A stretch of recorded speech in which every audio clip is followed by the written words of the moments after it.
எங்க வீட்டுல 9 பேர் இருக்காங்க. 9 பேரும் விஜய்க்கு தான் ஓட்டு போடுவாங்க.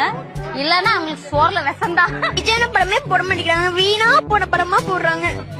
அதுக்கு ஏன் கட்டி பிடிச்சி முத்தம் கொடுக்குறாங்க. வேலை போனாலும் பரவாயில்ல, குடும்பம் போனாலும் பரவாயில்ல, எது போனாலும் பரவாயில்லன்ற மாதிரி நாங்க தலைவனை பார்க்க வந்திருக்கோம். எங்க வீட்டுக்காரோட எனக்கு விஜய் தான் பிடிக்கும். ஒத்த ரோசா பிள்ளைய ரொம்ப அற்புதமா வளர்த்திருக்கமா. அப்பா அம்மா சின்ன வயசுல இருந்தே கஷ்டப்பட்டுட்டே தான் இருந்தாங்க. எங்க அப்பா வந்து என் மேல இருக்க நம்பிக்கையில மட்டும் தான் படிக்க அனுப்புனாங்க.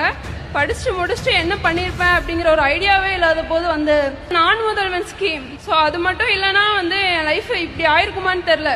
என்னோட ஃபர்ஸ்ட் மந்த் சேலரி வந்து என் கையில இப்போ இருக்கு. எங்க அப்பா கையில கொடுக்கணும் இந்த மேடையில அப்படின்னு ஆசைப்படுறேன்.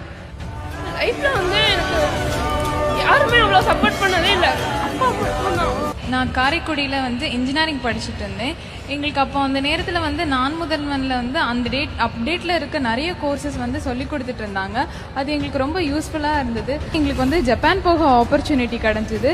இப்போ எனக்கு இன்டர்நேஷ்னல் லெவலில் போய் வேலையெல்லாம் பார்க்க முடியும் நம்மளால அப்படிங்கிற ஒரு நம்பிக்கை கொடுத்துருக்கு. கனிச்சிவா மினாசான் வதஷிவா கியோனன் ஜூனிகட்ஸ் தமிழ்நாடு சேஃப்னோ காக்கேதே நிஹோன் நீ இத்தே இன்டர்ன்ஷிப் ஷிமாஷித்தா சொன்ன கேட்க就職することもできました。